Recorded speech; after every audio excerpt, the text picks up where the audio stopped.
to take English communication classes. Let me share a particular slide or a text. What is that?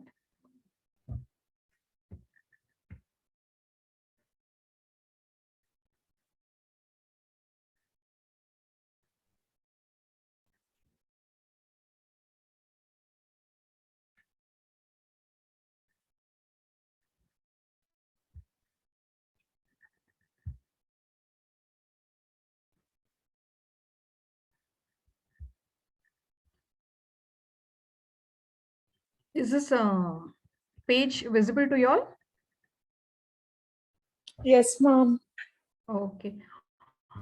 Should I wait for someone or can we start off? Because I'm not sure. This is a first class. How many are there in the class? Any idea?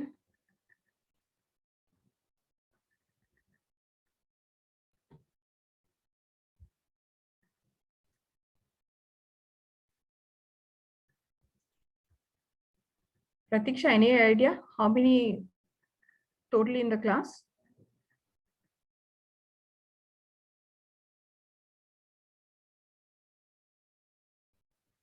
Okay. Am I audible? Am I clear to everyone?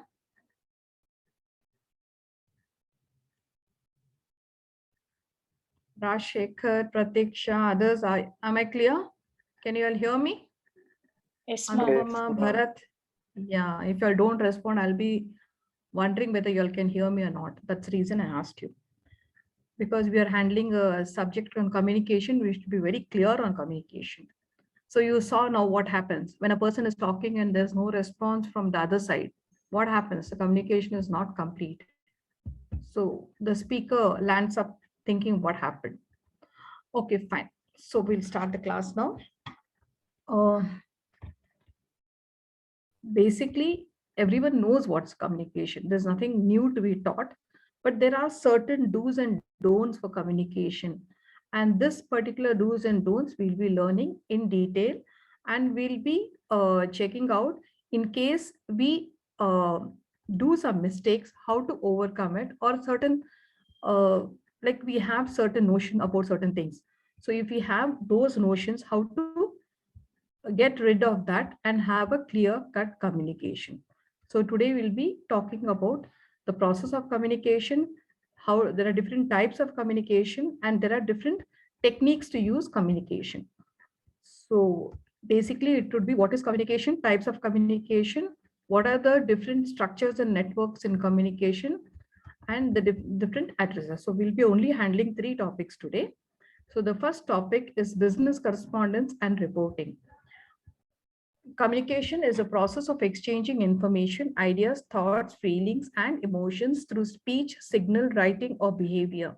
In communication process, a sender encoder encodes a message and then using a medium or channel sends it to the receiver decoder who decodes the message and after processing information sends back appropriate feedback or reply using a medium or a channel. So we heard what they're trying to tell is in a communication, usually the basic communication, there'll be 2 people, the speaker and the receiver. Certain communications you must have seen, there is one person speaking and many people listening. So that's a different communication. But what we are going to handle here is 2 people, a speaker A and speaker B. So types of communication, a good understanding of different types and styles of communication can enhance personal and professional relationships, resolve any misunderstandings and misconceptions, and contribute to a successful business venture and a joyful personal life.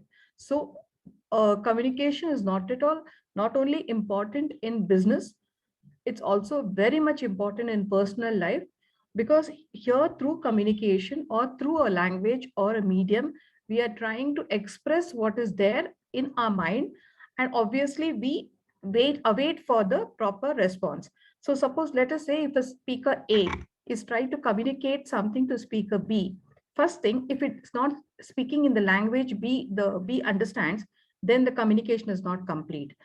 Second point is, if the speaker A is trying to communicate to speaker B, that is, he is, as they have mentioned in the brackets, Speaker A would be the encoder and speaker B would be the decoder. So if any message is sent through medium to B and B receives it, understands, decodes it, and sends his response back to A, then we would say the effective communication has taken place.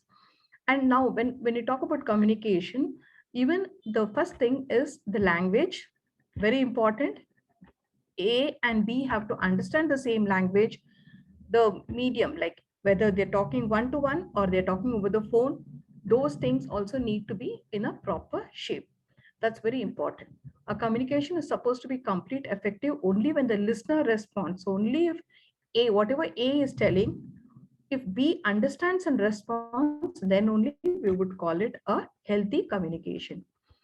Types of communication. A good understanding of different types and styles of communication can enhance personal and professional relationships. I'm sorry, I just read it now. So they're trying to tell us it's not only in business, but also in personal life. Communication is very, very important. Every individual has a unique style of interacting with others. In the process of communication, an individual uses myriad channels to convey the message. Myriad means different channels to convey the message. However, the effectiveness of the communication depends upon whether the receiver has accurately interpreted the intended ideas, thoughts, feelings, etc. Sometimes the speaker reveals more than he or she wished to convey through a tone, gesture, etc. Therefore, it's important to understand the different modes of communication. Now, here they're trying to tell us there are different channels to convey your message. And the communication definitely depends on that, how the person receives accurately. Receiving the message itself is not enough. He needs to interpret it and get the particular idea, thought, feeling, what is conveyed by A to B. He has to get exactly the same ideas, thought, and feeling and respond back. Certain times, what happens when a person is trying to talk or tell something, he might tell a little more than what is required. So, those things also are not good. Exactly, you need to convey what is required at that particular moment. And then the gesture, body language also comes into picture. That's also very important. When what you're talking, should your body language should be in conscience with that. At the same time, the tone also is very important. It depends on what communication you are having, and the tone also has to match whether it's a high pitch or a low pitch or a medium pitch. Am I too fast? Can you understand what I'm teaching, or is there anything else you want me to do? I need some Understand. response. Okay, fine. I need your responses, okay? Because it will be very difficult. Again, here there will be a communication lag where I will be teaching, and in case you don't understand, there'll be a problem. You're not receiving what I'm saying, will be a problem. And any doubt or anything, you can always raise your hand. I'll try to clear it.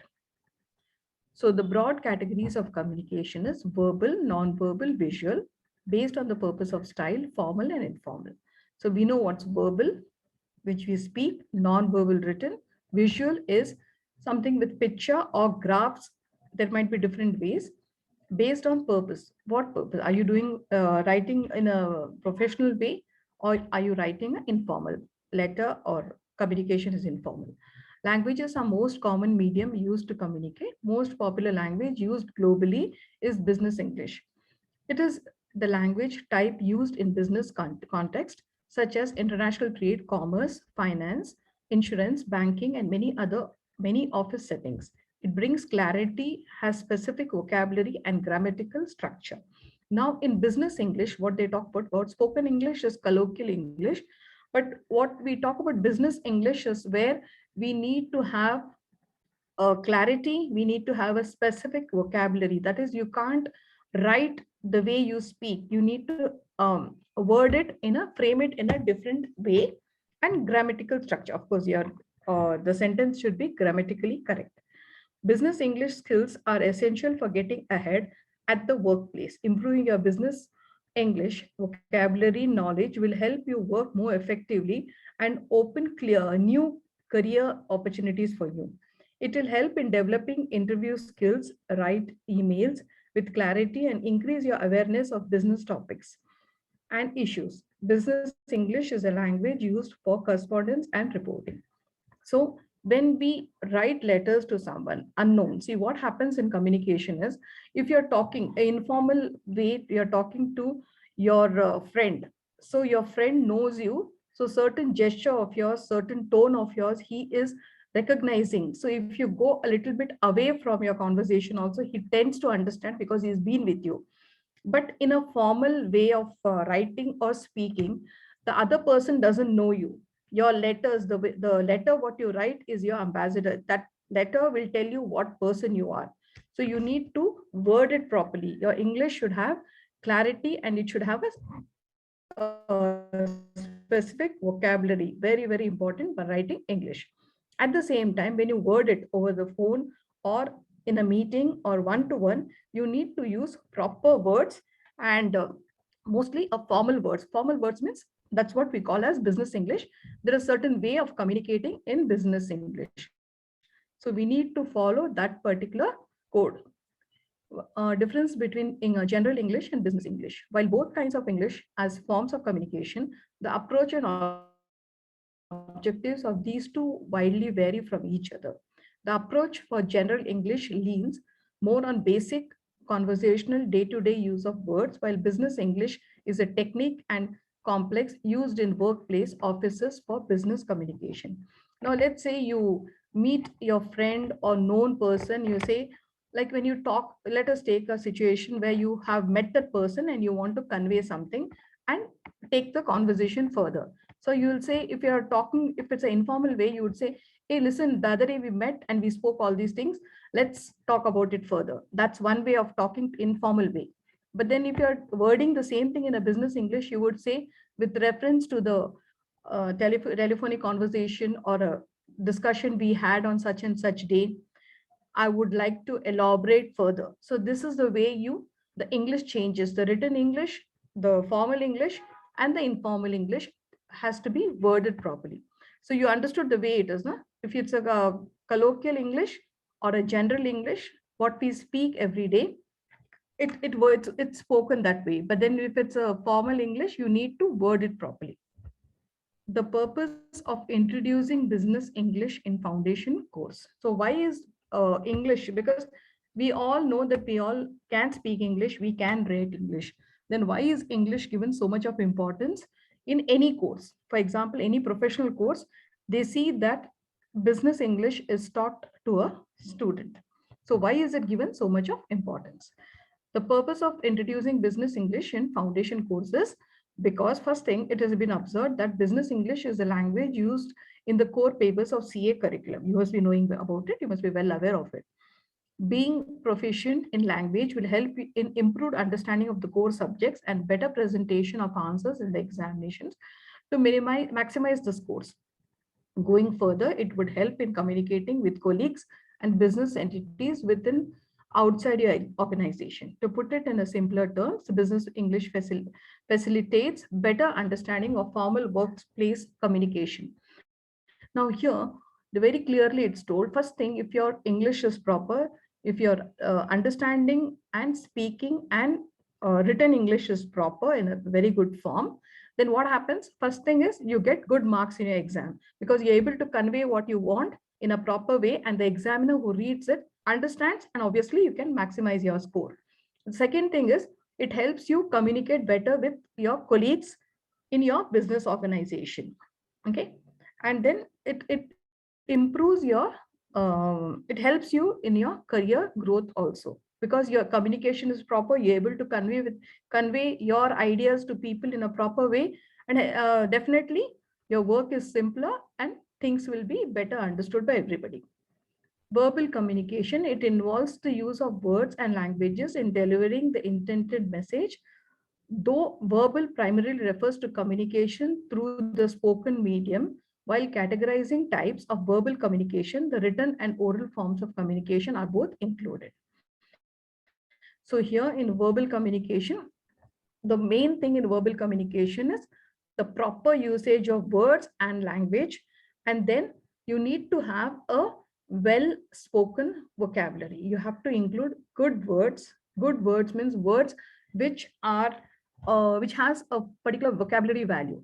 Okay, so that when the other person hears you speak, he says, okay, fine, this person knows something. Instead of using the basic English language words, you could increase your vocabulary. Written communication includes letters, documents, emails, reports, handbooks, brochures, various platforms, SMS, and any form of written communication between people.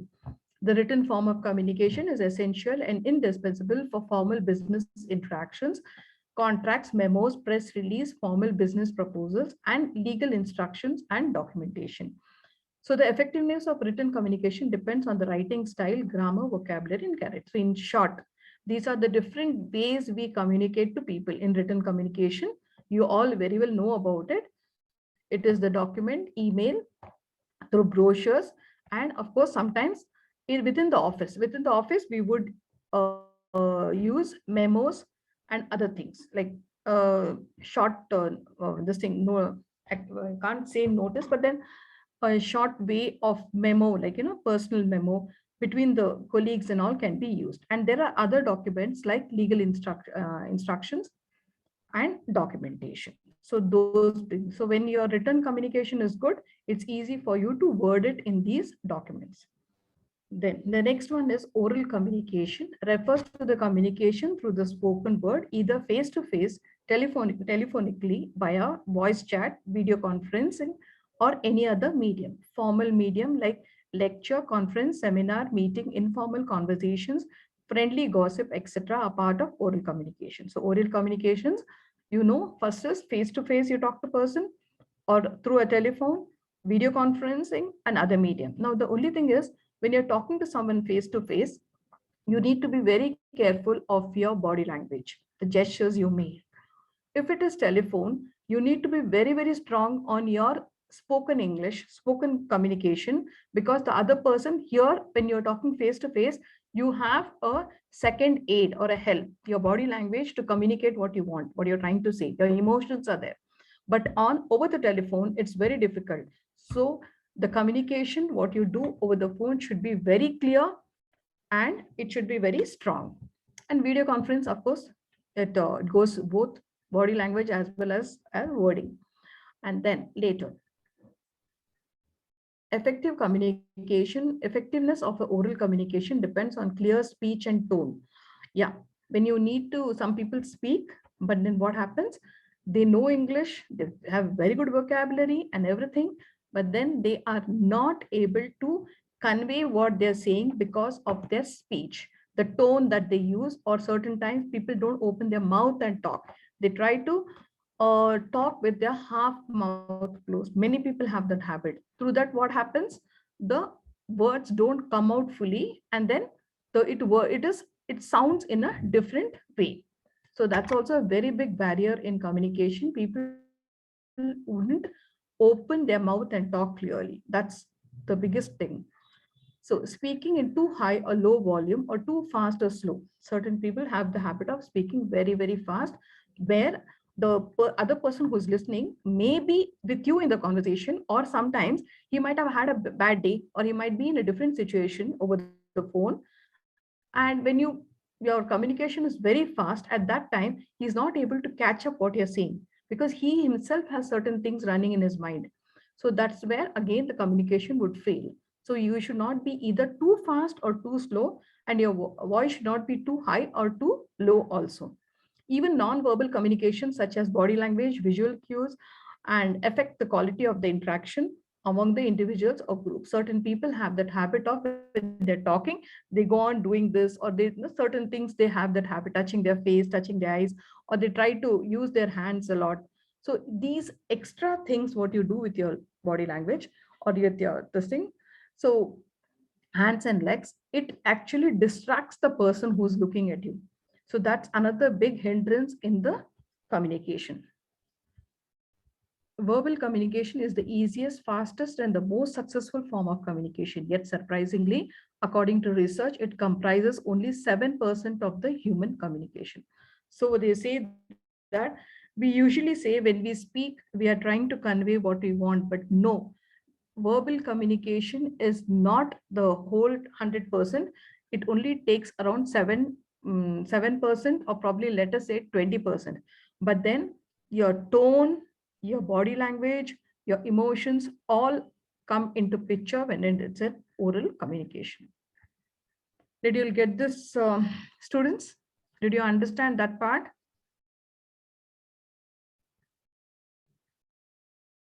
Yes, ma'am. Yes, ma'am. See, here itself, there's so much of lag in communication. Do you understand how it is? Nobody is ready to even say yes or no. See, this is what happens in a communication. When you're not even able to, you're listening to someone, you're able to understand or not understand also, both the ways it's okay. At least say yes, a word of yes or something comes out. Then what happens? The speaker, that is me, will continue in a better form in the next session. But what happens if I don't get any response and it's just a silence? So what happens at that time?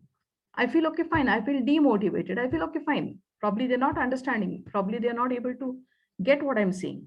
You're getting how the communication goes. If person A is speaking to B and B doesn't respond at all, though he understands everything, he doesn't respond at all. Do you think A will continue speaking for long? No. He would as well keep quiet or end the conversation with a proper note. So here again, this is a barrier to the communication. I want each and everyone, I know it's very big loud noise if everyone says yes. Mildly, you can say yes, there's no harm. Okay, I hope you get it. We're doing communication, so communication should be both the ways on our side. Essentials of oral communication: pronunciation, listening, conversation, spoken grammar, vocabulary, noticing language, presentation, face to face or video interview. According to Adrian Underhill, grammar without pronunciation is like food without taste. Yes, of course. If you would have heard certain people, their pronunciation is very bad, though they know English, they're good with their vocabulary, but when the pronunciation is not proper, the words that come out of their mouth is not proper, you feel disgusted. You feel, okay, fine, I don't want to listen to this person anymore. So it's like as good as grammar without pronunciation is like food without taste. Pronunciation is a physical activity and not a cognitive activity. There are muscle buttons in mouth, lungs, breath, lips, tongue, jaw, voice, and the resulting acoustic impact happen. This is not like grammar or vocabulary, which are mental activities. Now, here, pronunciation is somewhere where your mouth, lung, breath, lips, tongue, jaw, voice, everything is including. It is something which is not like, okay, fine, it's a mental activity. You have to keep thinking and then work out something. You need to bring all these organs of your body into action. Paying attention to accent is important while listening. The popular and widely recognized accents are British, American, Indian, Australian. Different accents of the same language are acceptable as long as they are intelligible and communicative. Now, if a person speaks British English, American English, Indian, Australian, we don't mind. But the only hindrance here is when American speaks to an Indian, there are certain differences you don't understand. The first big barrier is because of the American accent, an Indian cannot understand the American accent and he needs to listen very carefully. First thing. Second thing is there are certain pronunciations or the words which you wouldn't understand because Americans give more emphasis on consonants and British English gives more emphasis on vowels.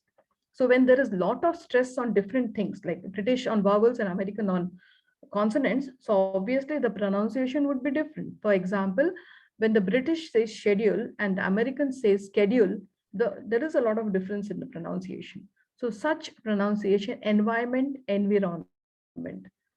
So these things with the accent, it might sound a little different. So we need to, first thing, if you're speaking to American, you need to understand their accent. You need to make it very clear to the other person at least saying, look, I I know I speak British English, or I am an Indian, or I'm Australian. And then the person would be more careful while using the accent and the words. Different accents of the same language are acceptable as long as they are intelligible and communicated. So of course, it should be acceptable. The same language, different accents are understood in until and unless you can communicate. If you can't communicate, there's no use of any accent. Exposure to different accent is important in global business environment so that accents do not become barrier to communication. Many times, um, I don't know about others, but Indians, we study British English. We are using British English, and here British English with Indian accent. We have this mother tongue influence. So we use British English, but we have mother tongue influence on British English. So obviously, it sounds a little different from the people of Britain, the Europeans. But here, if you're going to use the accent, and let's say the other person is totally ignorant of your accent, is ignorant of the American English or Australian English, then at that time the communication would fail very badly. There is also a self repair mechanism. More the usage, better is the repair work done intuitively and is present in every human being. All that is required is to use the language and listen to the intuition. So they're saying that certain times when the communication is unavoidable, you have to speak to an American and an Australian. You need to be a good listener. If you are a good listener, it will be the communication would be healthy and you would be able to decode what the person is saying and give proper responses.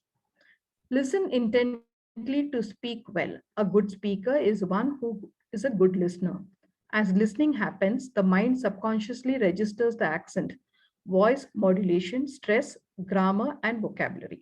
So, what are the things happening when you are listening? You're actually listening to the person's accent. You're listening to the way the person increases or decreases the tone, the pitch, the stress he puts on each every word, and the grammar, the sentence construction, and the vocabulary, the words which are fits very well in those sentences. So listening is an important segment of learning to speak just as a child would do. It is essential to listen to the best models of the language to improve it naturally. The more you listen, the better your conversation will get. So many people would say, how do I increase, how do I learn the American accent? Or some people would say, okay, fine, I like the way they speak, but then I'm not able to get how to do it. So the best way to understand a particular accent or to learn an accent is to listen to that particular listen to lectures in that particular accent. The more and more you listen, the more and more you can get to know how the voice modulation is happening, where is the stress on each word, and the vocabulary they use very often. Spoken grammar and its role in conversation. It has to be complete, intelligible, and compelling for the listener to listen, respond relevantly, and appropriately. So, spoken is grammar. Now, spoken grammar as such, there's nothing like that. What is there is the sentence construction. Mainly, how you put your words or your sentences or your thoughts in a proper order so that the other person understands it better. Look at these two examples. My little brother loves pasta. Why do you say that? His friends like pasta, so he also loves it. Maybe he likes it too because it's bland. Didn't you know? Didn't know you came late. Pardon? Okay, that's different. Right? So here, now there's a conversation between A and B. He says, A says, my little brother loves pasta. So B says, how do you see? The conversation is actually what are they trying to, how that conversation would go in a better way is, my little brother loves pasta. Fine, we can accept that. Why do you say that? So instead of saying, why do you say that? It would have been better if you say, how do you know it? Or how is that you got to know it? His friends like pasta, so he also loves it. Maybe he likes it because it's bland. So bland in the sense which is doesn't have any spices. So that's one way of putting the conversation. Didn't know you came late. Pardon, didn't know you came late. Don't have to, but I missed a good lecture. So here again, it's a very odd conversation that doesn't make much of a meaning, but on the whole, they're trying to tell that you came late and you missed the lecture. That would be put in the simple way. Now, the first dialogue is from the English textbook, while the second is from informal dialogue. Okay. Then, unplanned conversations are judged incorrectly, but spoken English is spontaneous, unplanned, rendered in real time with no opportunity for editing. Now, unplanned conversations are unplanned means you just start speaking without thinking anything. Someone asks you any your ideas or your opinions on something, you don't even know the topic or whatever little you know, you just start speaking without thinking much. So those are called as unplanned conversations. But spoken English is spontaneous. Now, for example, when you're good in English, when you know how to communicate, use the language properly with proper words, okay, at that time it would be spontaneous, means immediately. You don't have to plan talking to anyone, and it's rendered in real time. That is, it's like it's all this thing, like someone is talking to you online, you just go on talking to them without any hesitation, and there is no editing required. Tails or questions tags are important, and they have a range of function. Now, what are these question tags? You must have learned sometime that when you, probably I think in other languages too, there is a question tag. Now, for example, you ask someone in whichever language, like Kannada, Tamil, or whatever, like, are you coming with me? Won't you? Or we are going for a movie. Won't you join me? Would you join me? So these things are can be called a question tag. In English also, we do have question tags. Clarifying a comment. It's a picture, isn't that? So expressing a personal attitude or a judgment of an item or idea. It's a wise move, though. Fillers and back channels like etc. Ouch. Oh, yeah, yep.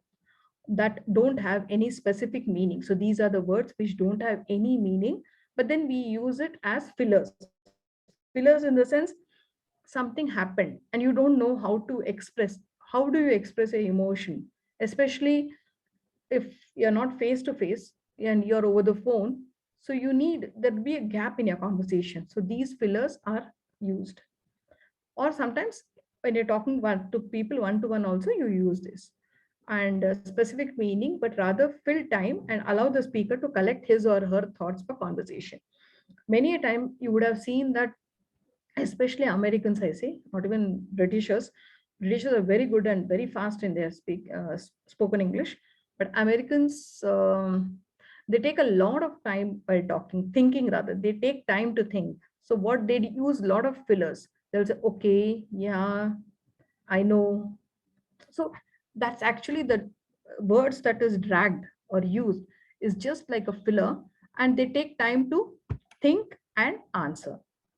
Groups of words, ready-made phrases that one can cut, copy, paste while speaking, like sort of, kind of, stuff, like a bit, a little bit, I mean, you know. So these are the words also. These are small phrases that is many times people use while speaking English. Noticing language is important in order to emphasize the need for learners to analyze features of spoken grammar and produce these features in their own speech. For example, look at this dialogue. Can you help me lift this box, please? Oh, sure. Wait a minute. So, what is happening here? It is just a dialogue between two people, and then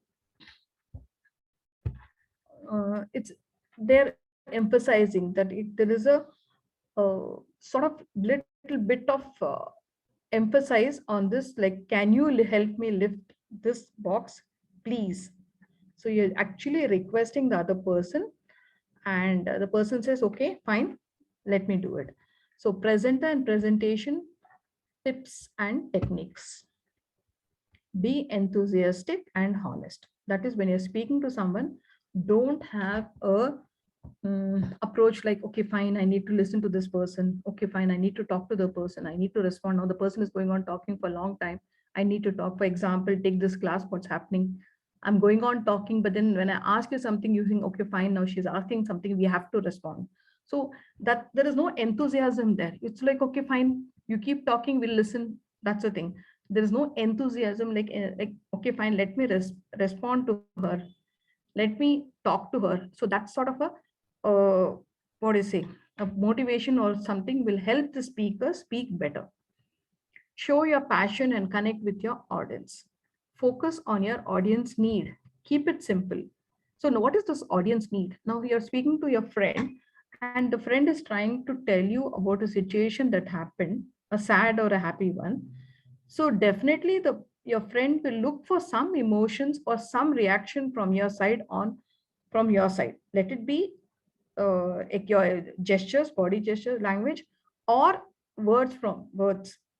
And if you don't do anything and you just keep saying so that's not at all correct. That doesn't help in a good conversation. So that's why they say focus on your audience need. That is what your person whom you're talking to, what the person wants. Focus on that. Keep it simple, concrete, concentrate on core message. You need to make it easy for your audience to understand and respond. So when someone is telling you a very big story or something, you need to exactly get what the person is telling, what is the core message in the whole thing. And then you only respond to the core message. Smile and make the eye contact with your audience. So it's always important for you to have a smile on your face and at the same time keep a eye contact. So many people have this problem. When they talk to someone, they cannot have an eye contact. They look here, they look in the side, or they keep fiddling with their phone. That the phone is the latest thing. Anybody you go to talk to them, they first look at their phone. So many people might be doing this, and because I don't know whether they shy away from people or what, but this is the first reaction from anybody. You call out a person by name, the first person, he'll say hi, and next thing he'll take his phone and look at it. So that's a general thing nowadays. So the best thing is you want to have a healthy conversation, smile and make eye contact with your audience, with the speaker. So at the listener, whoever's come, start strongly, tell a story.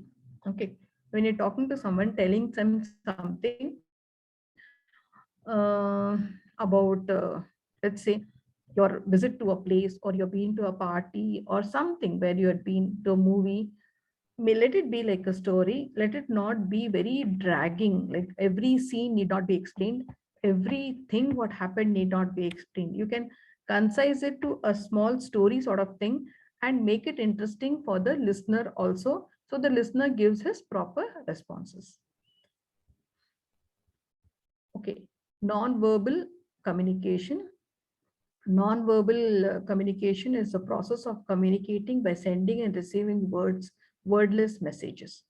These messages can aid, help verbal communication, convey thoughts, feeling contrary to spoken words, and express ideas and emotions on their own. Some of the functions of the non-verbal communication in humans are to complement and to illustrate and to reinforce and emphasize, to replace, substitute, to control, regulate, and to contradict and the denoted message. Now, then non-verbal communication is something where you're not talking, but you try to communicate. So how do you communicate that way? You are actually, these are the messages, one second. Hmm. The like verbal communication, these messages can aid verbal communication. Non-verbal communications, I told you, when you're talking, your gestures, the way you use your hands, legs, or whatever. Sometimes you stand this way, you stand that way. These are the tendencies, which usually anybody for that matter, they tend to use their limbs, that is hands and legs, or facial expressions, something like that, to help them talk to somebody. That's in verbal communication. And then some of the functions of the non-verbal communication humans are to complement. Okay, now you met your friend and he says, okay, I got a first rank or something. Instead of saying congrats, you can always pat him on his back. So that's also one way of non-verbal communication. And then to sometimes you can reinforce and emphasize also. You can certain things you can emphasize, and you can whatever he has told you, you can replace certain words and congratulate him or tell it back to him. So these are the ways where non-verbal communications can be done. Physical non-verbal communication and individuals' body language, that is facial expressions, stanzas, gestures, touches, and other physical signals constitute this type of communication. For example, leaning forward may mean friendliness, acceptance, and interest, while crossing arms can be interpreted as antagonistic or defensive. Now here, I don't know how many people have observed this, but then when just try to make this observation today. You meet your friend, okay, and that friend should be very close to you, okay. Every day you meet him, or probably you like talking to him or something. So now you both are talking. If you and your friend are talking at this on the same subject and you're both interested, you would tend to, your body would tend to, I mean, you would tend to lean towards the person. The both come together like this. Now, if a person is, let us say, a person is interested, one A is interested while B is not interested. So the body tends to lean backward. These are the signals which is found in a communication. If two people are interested, they both lean towards each other. If the person, one person is interested, the other person is not interested, the tendency is to lean backward. So that is always found. This has been researched actually. And then now suppose I'm teaching you all, and then you say, okay, fine, whatever she talks, I'm not interested, I'm not going to bother. So automatically you can observe that you will fold your hands and you sit. When you fold, cross your arms and sit, that's understood that you're being defensive, and whatever the other person says, you will not listen. That will never enter your head, because you are in a defensive position where if you keep your hands open and sit in a lecture, anywhere for that matter, you are actually ready to accept whatever the other person is saying, you're ready to listen. But when you keep your arms crossed, it shows that, and even legs crossed sometimes, it shows that you are in a very defensive position where you're not ready to listen or even to communicate with the person. Business correspondence and reporting. Before we go to this, did you all understand this? Any doubts here?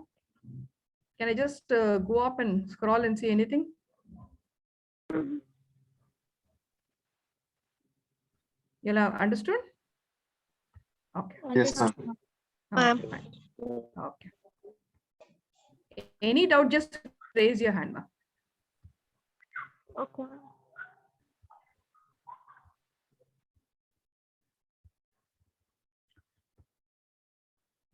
Business correspondence and reporting. Now, one more thing, when it comes to this body language, I don't know whether it's dealt separately further down, but I would like to tell you, when a person is confused, okay, then what happens? The person he starts using his fingers on his hair and all that. And when a person is lying, especially, you can notice this, when a person is lying, he immediately, his hands will go on the neck, or probably sometimes he'll start, fiddling with his hair or something. That clearly shows that this person is not clear on his thoughts, and this person is trying to lie or dodge you. So there are many different body languages which tell you how the person who is there in front of you is, what is running in the person's mind. Okay, that can be easily gauged. So there are different techniques of this. These are the simple ones usually. Okay. Next one is business correspondence and reporting. Research estimates show that physical non-verbal communication accounts for 55% of all communications.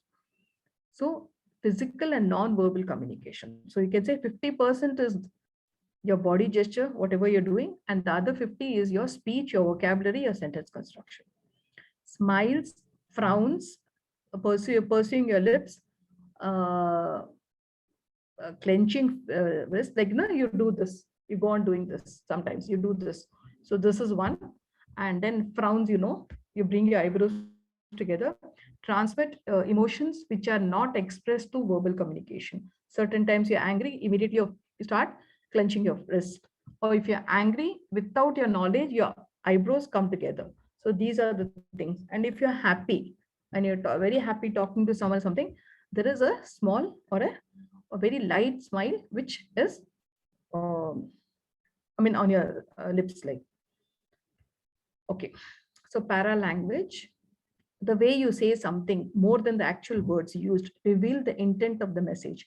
The voice quality, intonation, pitch, stress, tone, style of speaking communicates approval, interest, or lack of it. Research estimate that tone of voice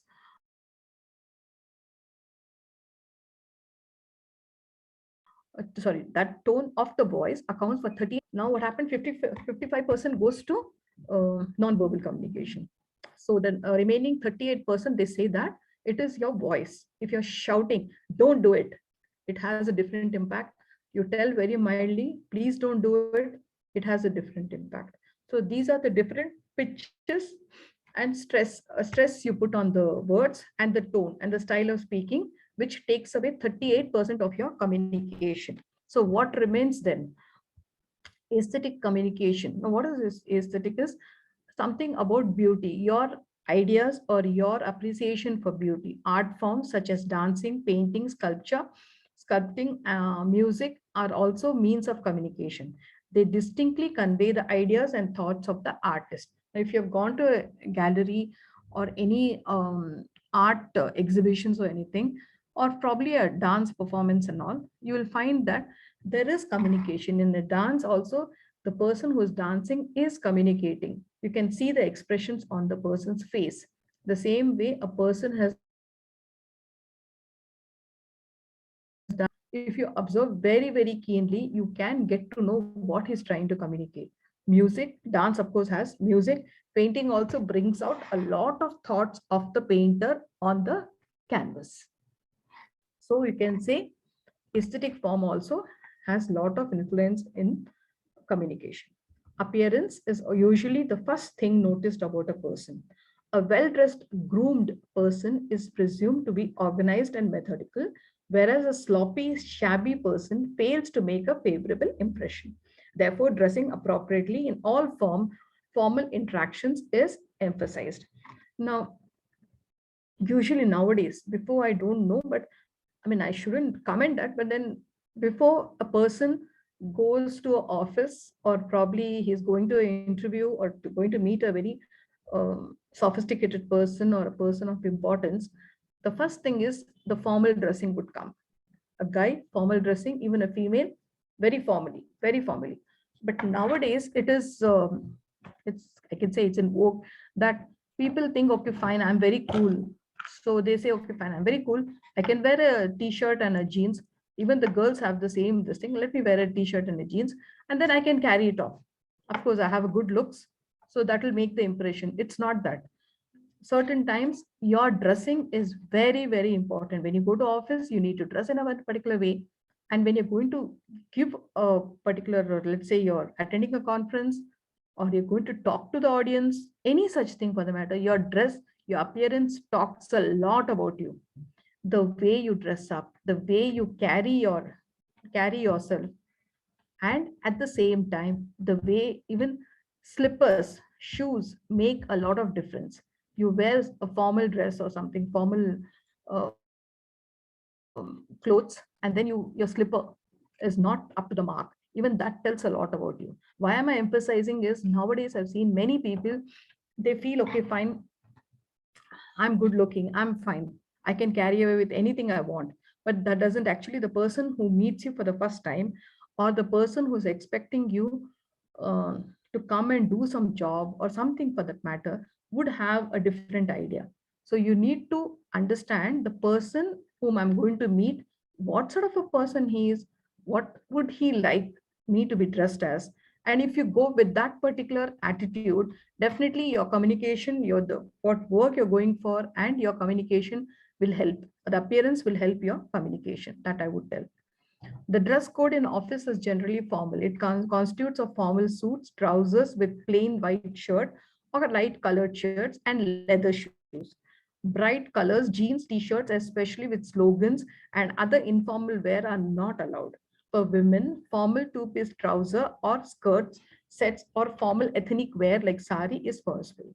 So here they've given you a dress code also. They've told that t-shirt and no, jeans and t-shirt with all those slogans is not at all acceptable. It is very cool, of course, if you go to a restaurant or you go to meet your friend and all, it might be very cool, but not in the office atmosphere at all. And especially girls, I would tell that when you wear pant or trousers or you wear any ethnic wear, wearing long earrings to the office, putting big bindis. I mean, I'm not saying that's your way. You can decide what you want and you can do what you want. That's up to you. But then the appearance in the office, it wouldn't suit that particular circumstance or that particular environment. That's the reason I just highlighted, because I've seen many people, they say, okay, I like to be colorful, I like to be very attractive and all that. Fine, good for you. But then in the office, there is some formal atmosphere and you need to maintain it. So we have to be very careful of our dressing, especially. Then symbols such as religious or sectarian symbols. Now, certain religions do say, okay, you need to be dressed in such a way. Now, for example, if you take a Hindu, they need to, even guys, they like to wear this thing. Some, not all, probably very small, this thing I could say, a percentage, they would like to wear a long tilak or something. And girls also, they would like to have different this thing. But then these symbols of religion should not be carried to a formal environment. Visual communication through visual aids such as signs, typograph, drawing, graphic design, illustration, color, and other electronic resources usually reinforces written communication. Sometimes it may replace written communication altogether. Visual communication is a powerful medium. Of course, when you see something, it has a lot of effect on you, on your brain. And when you have any visual communication, it lasts for a long time than the oral one. In the oral communication, what happens? Usually, I mean, all of you will agree that when someone is talking, probably for an hour, you'll see that at least for 20 minutes, at least, however good listener you are, 15 to 20 minutes, your mind starts wandering here and there. You start thinking of so many things. Okay, I should have done this, I should have done that, and all that. So there is, at the back of mind, there is someone going on talking to you and trying to work out plans. So that happens in verbal communication. But in visual communication, this particular thing is stopped, because you're seeing something, you're analyzing something, and it's very effective. Visual communications are very effective. It has a mark on you, on your brain. Visual communication is a powerful medium. It is the reason that the print and audio visual media makes effective use of visuals to convey their message. So usually print media and audiovisual medias, they use lot of these visual slides to make an impact. Visuals like graph, pie charts, and other diagrammatic presentations convey clearly, concisely, a great deal of information. And when you see a picture like this, let us say, immediately, without talking much, with I don't have to say, this is the 38th Parliament of Canada, and what date it took, what year it happened, and what was the composition. I don't have to tell all those things. I can avoid everything and just present this one particular pie chart, where you just have to look. Your mind or your eyes automatically will run on 38th Parliament of Canada on May 19, 2005. That has to be the title.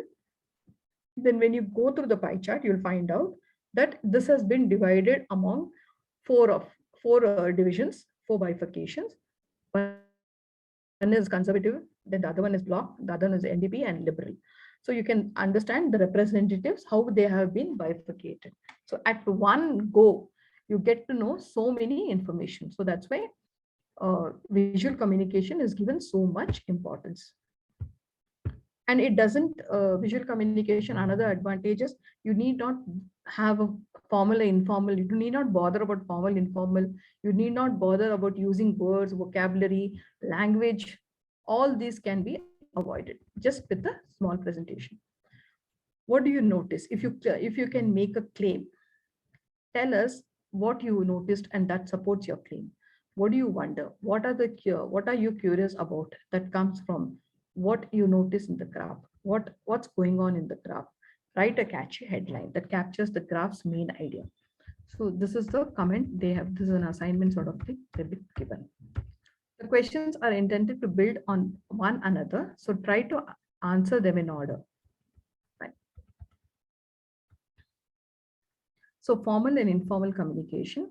Can you all do this for me? At least I'll get to know the communication, this thing.